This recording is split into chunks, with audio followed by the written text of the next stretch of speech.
Good morning, students. Good morning, sir. As you know that we have a chapter 3 in OC, that is planning. अभी planning का मतलब क्या है? Planning क्या होता है? प्लानिंग का मतलब तुम लोगों को क्या पता है? तुम लोग कोई चीज की प्लानिंग करते हो? क्या प्लानिंग की है अभी तक? हाँ, बर्थडे आता है तो प्लानिंग करते हैं कि बर्थडे कैसे सेलिब्रेट करना है। बराबर है, किसी का बर्थडे होगा तो पार्टी किधर होगी, कैसे होगी, क्या मंगाएंगे, केक मंगाएंगे या मैकडी में जाएंगे या और किधर जाएंगे, सब प्लानिंग करते हैं। लेकिन पढ़ाई के बारे में प्लानिंग हमारी नहीं होती है। तो पढ़ाई के लिए भी प्लानिंग करनी चाहिए। पढ़ाई के लिए प्लानिंग कैसे करेंगे? एग्जाम के एक दिन पहले रात को, तुम लोग रात को मत करो पढ़ाई, क्योंकि अभी से प्लानिंग करो, क्योंकि बोर्ड एग्जाम जो है वो तुमको पता है 26 फरवरी से है। तो you have to start your planning. तो प्लानिंग का मतलब क्या होता है? सबसे पहले तो डाटा कलेक्ट करना।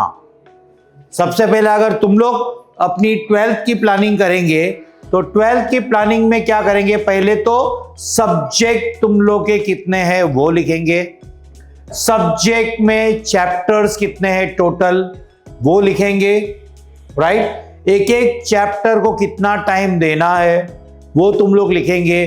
पढ़ने के लिए कितना टाइम चाहिए, फिर इसका मतलब तुम लोग का by the end of January पूरा पोर्शन अच्छी तरह से हो जाना चाहिए। फिर फरवरी में तुम लोग खाली रिवीजन करेंगे। So this is the planning you can do for your board exam. लेकिन बिजनेस में प्लानिंग कैसे होती है? How do they plan in business? Business में प्लान क्या करते हैं उन लोग? कि पूरे साल का प्लानिंग करते हैं कि एक महीने का करते हैं? पूरे साल का करते हैं। तो उन लोग जैसे ही मार्च के पहले नवंबर दिसंबर में प्लानिंग स्टार्ट कर देते हैं, before April everything is ready. सब डिपार्टमेंट को अपना अपना बजट बनाने के लिए बोलेंगे। हर एक डिपार्टमेंट को, सेल्स डिपार्टमेंट को, परचेज डिपार्टमेंट को, फाइनेंस डिपार्टमेंट है, every department will prepare their budget. और वो बजट जो आएगा वो किसके पास आएगा? फाइनेंस डिपार्टमेंट के पास आएगा। फाइनेंस डिपार्टमेंट क्या करेगी? देखेगी कि बजट बराबर है कि नहीं। यानी जनवरी का यानी अप्रैल का जो बजट है वो अप्रैल का एक्सपेंस कितना बताया है, कि कोई डिपार्टमेंट ज्यादा तो स्पेंड नहीं कर रहा है, तो उन लोग कंसीडर करेंगे कि बराबर है, रीजनेबल है, तो कोई प्रॉब्लम नहीं। ज्यादा है तो डिपार्टमेंट के हेड को है वो बुलाया जाएगा कि बोलेंगे कि तुमने बजट ज्यादा बनाया है, हम लोग इतना अप्रूव नहीं कर सकते हैं, तो तुम लोग को बजट रिवाइज करना पड़ेगा, वापस से थोड़ा कम करना पड़ेगा, फिर हम लोग अप्रूवल करेंगे। तो उन लोग चेंजेस करके फिर फाइनल बजट, सबका बजट मर्ज करते हैं, फिर एक फाइनल बजट बनता है। उसमें पूरा, this is called planning. Finance की पूरी प्लानिंग होती है। और बिजनेस में प्लानिंग क्यों होती है? जरूरत है बिजनेस में प्लानिंग करने की। ऐसी प्रोडक्शन करते जाएंगे तो क्या होगा? चलेगा ना? कितना भी करो, जितना मन में आता है, कम करो ज्यादा करो, चलेगा क्या? सेल करो नहीं करो, सब चलेगा। तो टारगेट कैसे अचीव होगा? बिजनेस का जो टारगेट होता है वो कैसे अचीव होगा? तो हर एक डिपार्टमेंट को एक बजट दिया जाएगा, यानी प्रोडक्शन को, डिपार्टमेंट को एक बजट दिया जाएगा कि तुमको डेली का प्रोडक्शन कितना करना है। 10,000 यूनिट्स, 20,000 यूनिट, जो भी है। अगर उन लोग टीवी मैन्युफैक्चरिंग कर रहे हैं तो टीवी का बजट कितना होगा? डेली का टीवी, अलग अलग टाइप के टीवीज बनाने हैं, तो टोटल टीवी कितने बनाना है? 20,000 बनाना है, 22,000 बनाना है। तो अकॉर्डिंगली उन लोग प्लानिंग करेंगे, डे वाइज प्लानिंग, कि मॉर्निंग से लेके इवनिंग तक कितने टीवी हमको बनाने हैं। फिर सेल्स डिपार्टमेंट को टारगेट दिया जाएगा कि तुमको डेली का सेल्स, एक एक सेल्समैन को डेली का सेल्स कितना करना है। 1 लाख, 2 लाख, कुछ बजट दिया जाएगा, टारगेट दिया जाएगा कि मार्केट में जाके इतना इतना सेल करना है। तो ये सब प्लानिंग के हिसाब से होता है।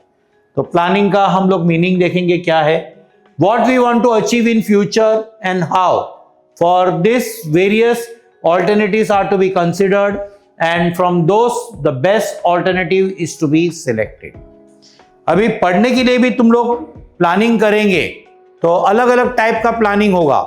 तुम लोग पहले एक बार रफ में प्लानिंग करेंगे कि मेरे को सपोज के अकाउंट्स का करना है, तो अकाउंट्स का एक चैप्टर करने के लिए मेरे को 4 दिन चाहिए.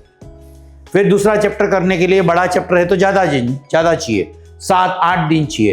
तो इस तरह से उसके बाद में तुम जब भी स्टार्ट करेंगे तो तुम्हारे सामने कुछ प्रॉब्लम आएंगे. हो सकता है कि तुमने 4 दिन का प्लानिंग किया होगा, 4 दिन में कंप्लीट नहीं होगा. बराबर है. तो चेंज होगा तुम्हारा.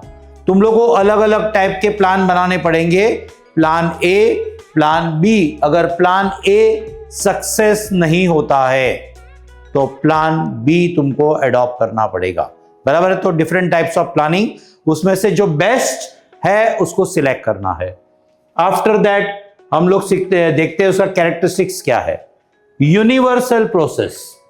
It is present in every field like business, politics, education, religion और सोशल फील्ड. यानी ये जो है यूनिवर्सल प्रोसेस है. प्लानिंग हर एक जन को जरूरत पड़ती है. तुम लोग ने स्पोर्ट्स में गेम खेला होगा, स्पोर्ट्स में मैचेस खेलते हो या प्रैक्टिस करते हो तो कुछ प्लानिंग करते हो. मैच खेलने जाते हो तो क्या ऐसे चले जाते हो? ऐसे चले जाते हो और जीत के आ जाते हो क्या? ऐसा तो नहीं हो सकता है. प्लानिंग करना पड़ेगा. बराबर है. क्रिकेट में तुम लोग ने देखा होगा, क्रिकेट जब उन लोग खेलते हैं, आईपीएल खेलते हैं, तो क्या तुम लोगों को क्या लगता है कि प्लानिंग बिना खेलते, ऐसे ही खेलते हैं क्या? नहीं ना. कुछ प्लानिंग करते कि नहीं करते? तो प्लानिंग करना पड़ता है. तो planning is a universal process. चाहे वो एजुकेशन होगा, पॉलिटिक्स होगा, सोशल होगा. सोशल में भी पॉलिटिक्स तुमको प्लानिंग करना पड़ता है. जैसे कि तुम्हारे घर में एक मैरिज फंक्शन है तो तुमको प्लानिंग करना पड़ेगा. मैरिज फंक्शन है 2 महीने के बाद, तो तुमको प्लानिंग करना पड़ेगा कि नहीं करना पड़ेगा? कि डायरेक्ट मैरिज फंक्शन अरेंज हो जाएगा? तुम लोगों को ग्राउंड फिक्स करना पड़ेगा किधर मैरिज होने वाला है, या एक कोई हॉल लेना पड़ेगा जिधर मैरिज फंक्शन होने वाला है. फिर तुम्हारा डेकोरेशन का काम किसी को देना पड़ेगा. फिर डेकोरेशन के बाद तुमको डिनर का, रिसेप्शन अगर रखा है तो डिनर, या लंच रखा है तो लंच के लिए किसको बुलाने का. बराबर है. सामने वाले को ऑर्डर देंगे तो कितना, एक प्लेट का कितना लेगा, तो बजट एक कैलकुलेट होगा. बराबर है. फिर इनविटेशन देना पड़ेगा. इनविटेशन देंगे तो सब आएंगे, तो तुमको पूरा अरेंजमेंट करना पड़ेगा, सबको वेलकम करना पड़ेगा. और वेलकम करेंगे तो वेलकम के हिसाब से सब आएंगे, और तुमको स्टेज भी अच्छा बनाना पड़ेगा कि स्टेज के ऊपर जो है वो दुल्हा दुल्हन जो है वो बैठते हैं, और उधर सब लोग जाके उसको विश करने जाते हैं. बराबर है. विश करने जाते हैं, कॉन्ग्रेचुलेशंस करने जाते हैं. तो वो उस तरह से एक फंक्शन अरेंज होता है. बराबर है. तो ये एक यूनिवर्सल प्रोसेस है, हर एक जगह पे काम आता है. एजुकेशन में भी काम आता है. एजुकेशन में तुम लोग ने देखा है, क्लास में कोई भी टीचर कभी भी आ जाता है क्या? पीरियड कुछ होता है कि नहीं? टाइम टेबल तुमको दिया है कि नहीं दिया है? 8 पीरियड का टाइम टेबल सेट किया है, बीच में एक रिसेस रखा है. बराबर है. तो ये जो है प्लानिंग जो है वो हर एक फील्ड में होता है, whether it is education, politics में भी होता है प्लानिंग. प्लानिंग करते हैं उन लोग इलेक्शन के पहले, प्लानिंग करते हैं कि नहीं, कि हम लोग को ये एरिया में से कितनी सीट मिलेगी, कितने हमको वोट मिलेंगे. बराबर है. हमको किसको खड़ा रखना है, इधर कौन फेमस है, ये एरिया में कौन फेमस है जिसको वोट ज्यादा मिल सकते हैं, तो उसको खड़ा करेंगे. बराबर है. तो उसको वोट ज्यादा मिलेंगे तो वो पार्टी जीत जाएगी. तो प्लानिंग हर एक फील्ड में जरूरी है. Second, primary function. Management starts with planning. Other functions of management like organization, staffing, directing, controlling are implemented on the basis of planning. बराबर है. यानी हर एक चीज करना है. बिजनेस में क्या क्या होता है, पहले प्लानिंग होता है, फिर ऑर्गेनाइजिंग. ऑर्गेनाइजिंग क्या होता है? हर एक डिपार्टमेंट को ऑर्गेनाइज करना, कौन सा डिपार्टमेंट किधर होगा, ऑर्गेनाइज करने का. उसके बाद में ऑर्गेनाइजिंग के बाद क्या होगा, जब डिपार्टमेंट बना देंगे तो स्टाफ तो चाहिए ना काम करने के लिए, तो स्टाफिंग होगा, स्टाफ को रिक्रूट करेंगे. उसके बाद में उसका ट्रेनिंग होगा, फिर उसको डायरेक्शन मिलेगा एंड कंट्रोलिंग। डायरेक्शन जरूरी है, बिना डायरेक्शन नहीं कर सकते। तुम लोग घर पे बैठ के नहीं कर सकते पढ़ाई, डायरेक्ट एग्जाम नहीं दे सकते, नहीं। तो तुमको डायरेक्शन की जरूरत है, राइट। डायरेक्शन का मतलब कि तुम लोग आते हो तो तुमको एक चैप्टर पढ़ाया जाता है, उसमें से कॉन्सेप्ट समझाया जाता है, फिर बाद में रिवीजन होता है, टेस्ट होती है तो तुमको कॉन्फिडेंस आता है कि हम लोगों को कुछ आता है। फिर एग्जाम के टाइम पे तुम एग्जाम लिखते हो तो तुम्हारा रिजल्ट आता है, तो तुमको पता चलता है कि तुम्हारा कितना कम मार्क्स आया है या कौन से सब्जेक्ट में तुम वीक हो, बराबर है। तो तुमको डायरेक्शन के बाद में कंट्रोलिंग होता है। कंट्रोलिंग का मतलब पेरेंट्स को पता चलता है तो तुमको कंट्रोल करते हैं कि भाई तुम्हारा ये सब्जेक्ट में इतना मार्क्स कम क्यों आया, बराबर है। ज्यादा आएगा तो कभी नहीं पूछेंगे। अगर तुम्हारा 100 में से 98 भी आ गया कोई सब्जेक्ट में तो पूछा जाएगा ये 2 मार्क्स किधर गए। ऐसा नहीं बोलेंगे 98 मार्क्स अच्छे हैं, बराबर है, ये ज्यादा है, ऐसा तो कोई नहीं बोलेगा पेरेंट्स, बराबर है। बोलेंगे कि ये 2 मार्क्स किधर गए। या तो तुम कोई सब्जेक्ट में फेल हो गए तो क्या पूछेंगे तुमको, और मोबाइल देख, और मोबाइल लेके बैठ जा, पूरे दिन घूमते रहे फ्रेंड्स के साथ में, बराबर है। तो तुम्हारा मार्क्स नहीं आएगा ना, पढ़ाई करता ही नहीं है तू। तो पढ़ाई अगर करेगा तो मार्क्स आएंगे ना। तो पहले ही बोला था पढ़ाई कर पढ़ाई कर पढ़ाई कर, लेकिन पूरे दिन मोबाइल लेके बैठा होता है, गेम खेलते रहता है, पढ़ाई कुछ करता नहीं है, तो हमको तो पता ही था तू फेल हो जाएगा, बराबर है। तो कंट्रोलिंग होगा तुम्हारा। वैसे स्टाफ की भी कंट्रोलिंग होती है। कंट्रोलिंग का मतलब क्या होता है कि सुपरवाइजर जो होता है वर्कर को बार बार जाके देखता है कि काम हो रहा है कि नहीं हो रहा है। That is called controlling. Controlling अगर नहीं करेंगे तो क्या होगा, वर्कर काम करेंगे कभी? वो तो घूमते रहेंगे, गप्पे मारते रहेंगे, इधर उधर जाते रहेंगे। कोई मालूम पड़ा बैठ के तंबाकू खा रहा है, गुटखा खा रहा है, तो एनीथिंग पॉसिबल, बराबर है। तो ये चीज है, कंट्रोलिंग जरूरी है, right. Then we will see next characteristics जो है वो थर्ड है, conscious and mental process. In planning decisions are taken consciously and on the basis of calculative assumptions, बराबर है। ये कॉन्शियस एंड मेंटल प्रोसेस है, यानी अगर कंसंट्रेशन के साथ नहीं करेंगे, कॉन्शियसली नहीं करेंगे। कॉन्शियस का मतलब क्या होता है, अच्छी तरह से ध्यान से करना।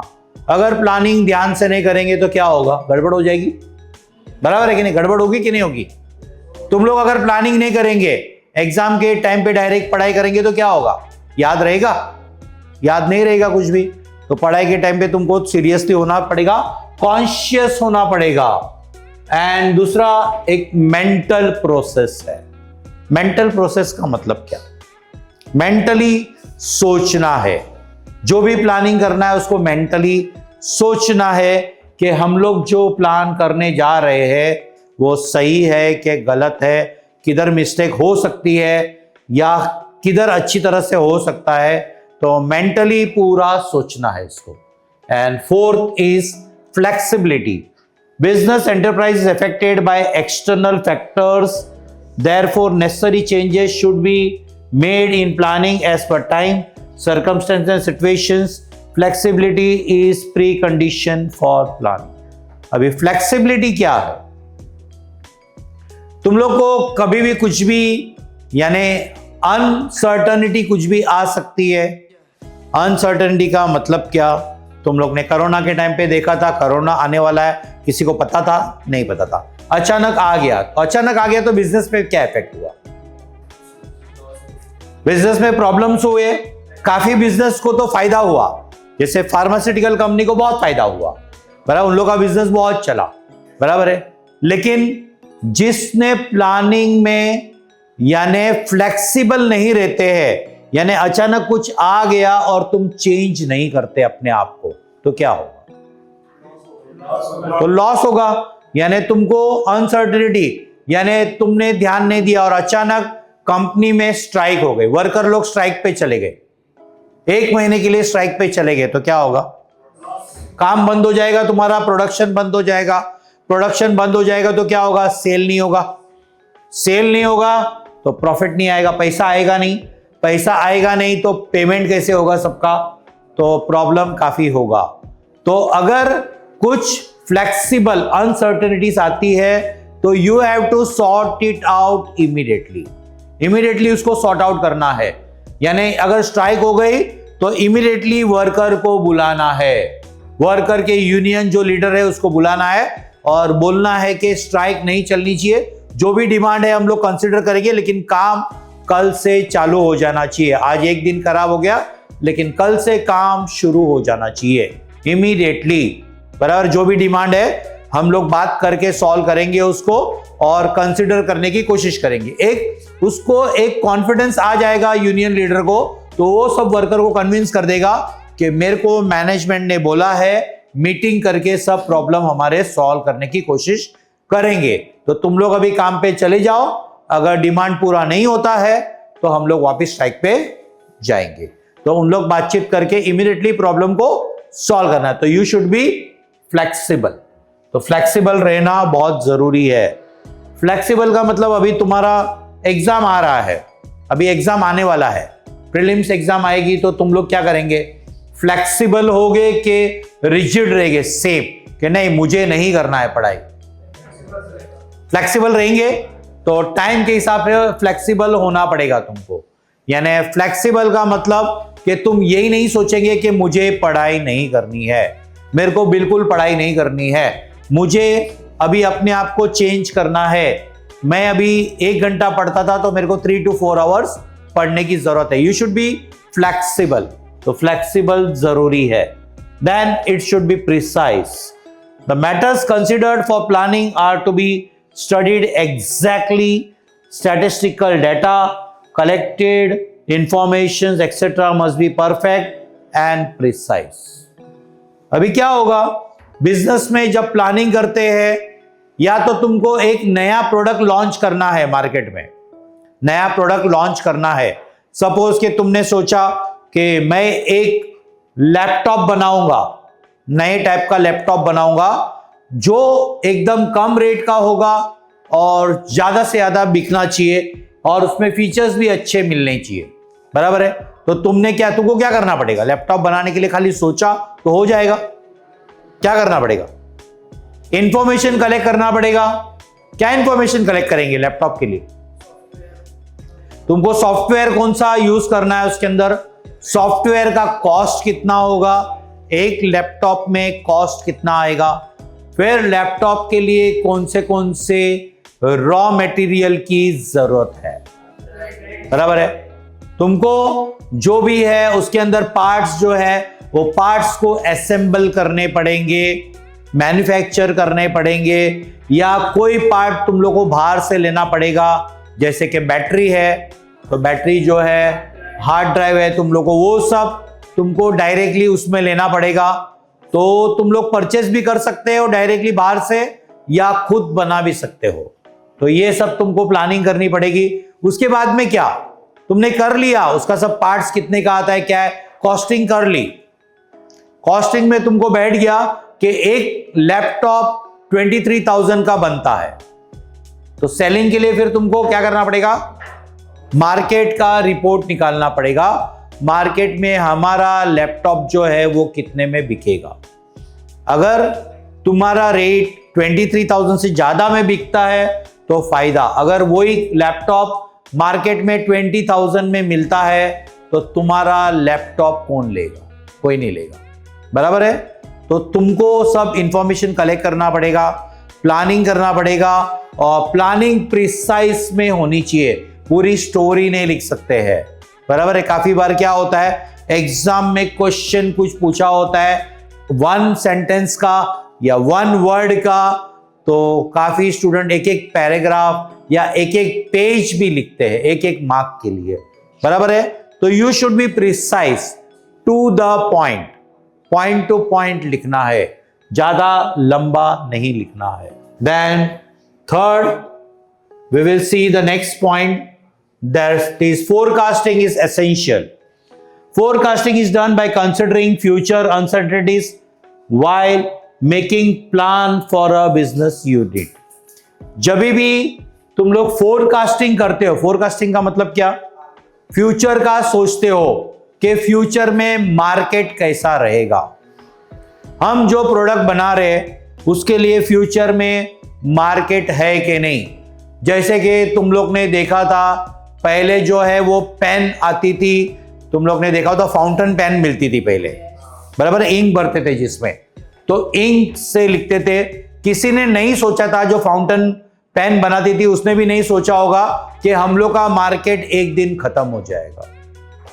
कैमरा का मार्केट तो बहुत अच्छा था, पहले सब लोग कैमरा यूज करते थे, राइट। फिर उसके बाद में क्या हुआ, कैमरा पूरा खत्म हो गया, बराबर है। मोबाइल का जमाना आ गया, तो अभी कैमरा कौन लेता है, बहुत रेयरली कोई लेते, जिसको बहुत एक्स्ट्रा ऑर्डिनरी शौक होगा वही कैमरा लेते, बाकी कैमरा तो कोई लेता नहीं है, बराबर है। तो फाउंटेन पेन खत्म हो गया और इमीडिएटली वो 2 रुपया, पहले वो 2 रुपए की पेन थी, 3 रुपए की जो पेन अभी मिलती है वो 2 रुपए की पेन थी, तो सब लोग ने 2 रुपए की पेन ने पूरा मार्केट कैप्चर कर लिया। फाउंटेन पेन पूरी खत्म हो गया। अभी तुम लोग रेयरली देखते होगे कोई फाउंटेन पेन यूज करता है, सुना भी नहीं होगा अभी कि फाउंटेन पेन कोई यूज करता है, कोई नहीं यूज करता है। तो टाइम के हिसाब से सब चेंज होते रहता है। फिर उसके बाद में तुम लोग का जो तुम लोग मोबाइल पहले यूज करते थे, तो मोबाइल तुम लोग ने देखा होता था पहले के जमाने में बड़े बड़े मोबाइल होते थे और थिक मोबाइल थे, जाड़े मोबाइल होते थे और बड़े बड़े होते थे और हैवी भी होते थे, बराबर है। फिर उसके बाद में किसी ने नहीं सोचा था कि इतने पतले स्लिम मोबाइल भी आएंगे। पहले तो छोटे छोटे भी डब्बे भी थे ऐसे, नोकिया के छोटे मोबाइल्स भी थे, लेकिन किसने नहीं सोचा था कि इतना चेंज हो जाएगा। फिर इंटरनेट आ गया, तो किसी ने सोचा नहीं था कि इंटरनेट के हिसाब से कितना बहुत नॉलेज मिलेगा, बराबर है। तो नॉलेज बढ़ते गया, तो इसका मतलब कभी भी है ना, कोई भी चीज का भरोसा नहीं है, तुम लोगों को कोई भी चीज जो है वो चेंज हो सकता है। तो फोरकास्टिंग करना जरूरी है। कोई भी अगर तुम्हारा बिजनेस चल रहा है, इसका मतलब ये नहीं है कि लाइफ लॉन्ग चलेगा, तो तुमको उसमें चेंजेस लाना पड़ेगा, right. So that is forecasting, अच्छी तरह से करना पड़ेगा। List of alternatives, example, there can be many alternatives to increase the sales in future, like increase in advertisement, reduction in prices, training to salesmen, or declaration of attractive offers to increase the sale, etc. Best alternative out of it is to be selected. चलो, अभी business तुम्हारा चल रहा है, business थोड़ा slow हो गया, कम हो गया, क्या करेंगे, बैठे रहेंगे, चलेगा कि बंद करने का डिसाइड कर लेंगे कि बिजनेस को बंद करना है, कि कुछ चेंज करेंगे, बराबर है। कुछ ना कुछ चेंज करना पड़ेगा तुमको। तुम्हारा सेल्स इंक्रीज करने के लिए तुमको एडवर्टाइजमेंट करना पड़ेगा। हो सकता है कि तुम्हारा अवेयरनेस पब्लिक के पास नहीं है या कम हो गया, तो तुमको अवेयरनेस बढ़ाना पड़ेगा। इफेक्टिव एडवर्टाइजमेंट करनी पड़ेगी, एडवर्टाइजमेंट इफेक्टिव होगी तो चलेगा। सेल्समैन को ट्रेनिंग देनी पड़ेगी। हो सकता है कि तुम्हारा सेलिंग प्राइस थोड़ा कम करना पड़ेगा। हो सकता है तुमने मोबाइल मैन्युफैक्चरिंग किया है, मोबाइल का प्राइस थोड़ा ज्यादा है, तो हो सकता है थोड़ा कम करके मार्केट कैप्चर करने की कोशिश कर सकते हैं, तो वो एक कम करने का। तुम्हारा फिर कॉस्ट कंट्रोल करने का, थोड़ा एक्सपेंस ज्यादा हो रहा है तो एक्सपेंस को कंट्रोल करने का। तो हर एक तरीके से यह एट्रैक्टिव ऑफर निकालने का कुछ, यानी तुम्हारा अगर मोबाइल है तो मोबाइल के साथ में कुछ स्कीम निकालने का, कि कुछ एट्रैक्टिव डिस्काउंट देने का, कुछ के 2000 डिस्काउंट, बराबर है। तो 2000 डिस्काउंट देंगे तो तुम्हारा सेल थोड़ा बढ़ सकता है। तो ये सब चीज तुम लोग कर सकते हो, राइट। देन नेक्स्ट पॉइंट, चलो तुम लोग का next 8 point, concern with future. Forecasting and assumptions are done later on. In short, planning is related with future because it is evaluating future at present and accordingly making arrangement for future. यानी तुम्हारा ध्यान हमेशा future की तरफ रहना चाहिए कि future में क्या क्या चेंजेस हो सकता है। अभी देखो तुम लोग ने टेक्नोलॉजी आ गया पूरा, तुम लोग अभी फ्यू डेज पहले टेक्स्ट बुक से पढ़ रहे थे। दिवाली के पहले अगर तुम लोग याद करो तो तुम लोग टेक्स्ट बुक से पढ़ रहे थे, राइट, बुक से पढ़ रहे थे। लेकिन अभी टेक्नोलॉजी पूरा चेंज हो गया, ऑनलाइन बोर्ड चालू हो गया तुम्हारा, ऑनलाइन लर्निंग, तो तुम लोग ऑनलाइन पढ़ रहे हो, बुक की जरूरत ही नहीं पड़ रही। यानी टेक्स्ट बुक में कोई भी चीज तुम लोग टेक्स्ट बुक में नहीं देख रहे हो, अभी तुम लोग ने क्लास में देखा होगा ऑनलाइन पढ़ रहे हैं। तो क्या डिफरेंस आया, कुछ फर्क पड़ा? तुम लोग ने कभी सोचा भी था कि हम लोग टेक्स्ट बुक के अलावा डायरेक्टली इंटरेक्टिव पैनल से पढ़ेंगे, ऑनलाइन पढ़ेंगे? ऐसा कभी नहीं सोचा था तुम, बराबर है। फ्यू इयर्स बैक इसका कॉन्सेप्ट कुछ भी नहीं था, लेकिन आज के तारीख में ये ऑनलाइन सब पढ़ते हैं। तुम लोग भी देखते होंगे, तुम लोग कोई चैप्टर समझ में नहीं आता है, एग्जाम आ गई है और एक चैप्टर समझ में नहीं आता है, सपोज इकोनॉमिक्स का, तो तुम लोग क्या करेंगे, कोई वीडियो देखते हो। तो यानी तुम लोग ऑनलाइन जो एजुकेशन है वो ऑनलाइन लेते हो, तुम लोग किसी का वीडियो देखते हो और कॉन्सेप्ट समझ लेते हो, बराबर है। तो ये इलेक्ट्रॉनिक का जमाना आ गया और आगे जाके पता नहीं क्या आएगा। अभी बोलते भी है फ्यूचर में सब लोग पर्सन जो है मून पे भी जा सकते हैं, राइट, मून पे भी टूर पे जा सकते हैं। तो फ्यूचर में हो सकता है कि तुम लोग 5 साल 7 इयर्स के बाद में तुम लोग वो भी सुनो कि अभी सब लोग मून पे जाने लगे हैं, राइट। तो पॉसिबल है, एवरीथिंग पॉसिबल, क्योंकि सब कुछ अभी चेंज हो रहा है। It is a continuous process. Planning is that process which begins with the establishment of organization and continues till the end. यानी प्लानिंग कभी खत्म नहीं होती है। एक बार प्लानिंग कर दिया तो बिजनेस चलते रहेगा क्या? चलते रहेगा या कुछ चेंज करना पड़ेगा? यानी सिचुएशन अगर चेंज हो जाती है, मार्केट में अगर रिसेशन आ जाता है, what is recession? Slow down, market में स्लो यानी बिजनेस नहीं चल रहा है, सेल कम हो गया, यानी कुछ भी पैसा नहीं आ रहा है, तो क्या करेंगे? स्लो डाउन हो जाता है तो क्या करते हैं?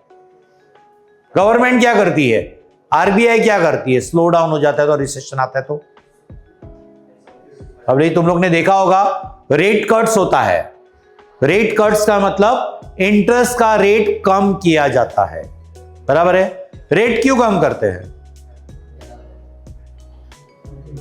रेट क्यों कम किया जाता है? इन्फ्लेशन जब भी होता है मार्केट में तो रेट कम किया जाता है।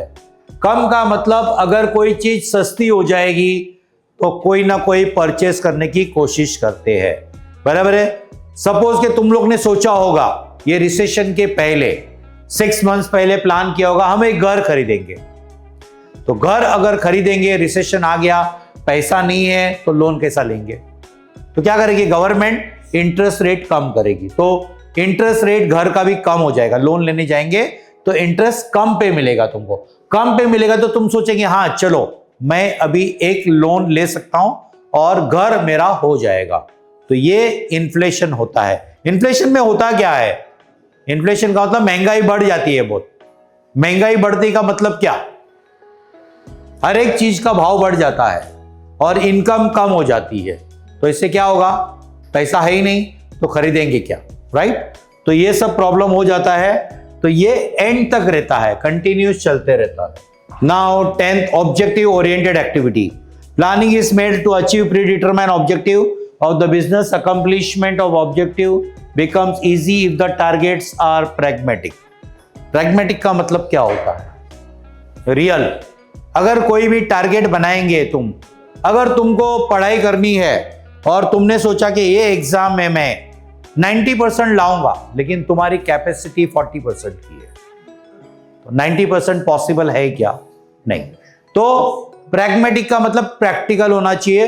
अगर तुम्हारी कैपेसिटी 40% की है तो तुम 50% का टारगेट बना सकते हो कि भाई 50% मैं ला सकता हूं, बराबर है। लेकिन डायरेक्टली 40% भी नहीं आ रहा है तुम्हारा और तुम 90% का सोचेंगे तो ये प्रैक्टिकल नहीं है, बराबर है।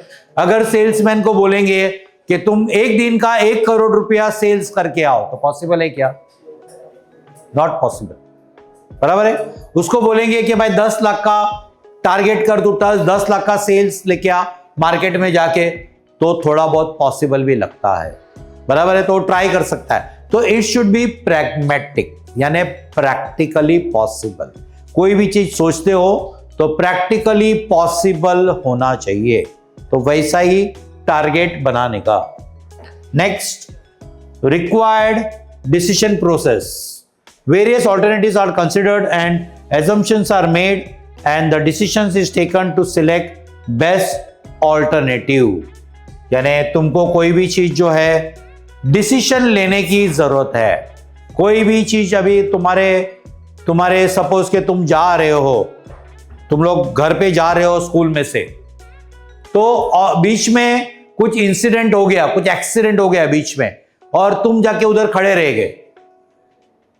गए और तुमको भी उसमें कुछ प्रॉब्लम हो गया, या तुम कोई झगड़ रहे हो उसमें बीच में चले गए तुम, बराबर है, उसको छुड़ाने में, और तुमको किसी ने मार दिया।